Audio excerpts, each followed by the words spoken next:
So movie review వచ్చేసి మనకి ముత్యం జయం. సో ఈ మూవీ అయితే మనం ఈరోజు చూడడం జరిగింది.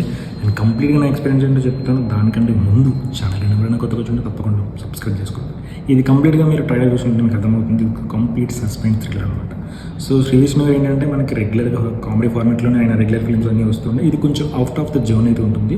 భయ్యా కామెడీ ఉంటుందని అంటే కామెడీ ఉంటుంది సమ్ స్పేస్లో, బట్ మీకు థ్రిల్ ఎలిమెంట్స్ కావాలి, మోర్ ఎవర్ సస్పెన్స్ కావాలనుకుంటే డెఫినెట్గా along with your family must watch అని చెప్తాను.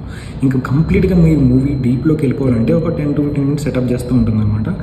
వెంటనే ఈవినింగ్ దాని తర్వాత కంప్లీట్గా ట్రాక్ ఫుల్ చేస్తారు. ఎక్కడ కూడా మీకు ఆ సస్పెన్స్ని రివీల్ చేసే విధానం కానీ మీకు ఆ థ్రిల్ మూమెంట్స్ని ఎక్కడ మిస్ చేయకుండా కంప్లీట్గా ఆడియన్స్ని అటెన్షన్ గ్రాప్ చేశారనిపించింది నాకు.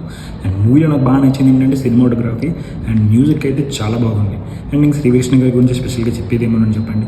ఆయన కామెడీనే కాకుండా దీన్ని కూడా చాలా బాగా ఎక్స్ట్రాడినరీగా ప్రజెంటేషన్ చేశారని చెప్పి అనిపించింది. ఓవరాల్గా ఈ వీకెండ్లో మిగతా మూవీస్తో కంపేర్ చేసుకుంటే ఆ మూవీస్ చాలా ఎక్స్పీరియన్స్ లైక్ వాటి తగ్గట్టు ఉన్న జానర్స్ని బాగా ఎంజాయ్ చేస్తున్నారు. సో సస్పెన్స్ థ్రిల్లర్ జానర్ ఈ వీక్లో మీరు ఎక్స్పీరియన్స్ చేయాలనుకుంటే డెఫినెట్గా ఈ సినిమాని అయితే చూడండి అని చెప్తాను. సో ఇది నా ఎక్స్పీరియన్స్.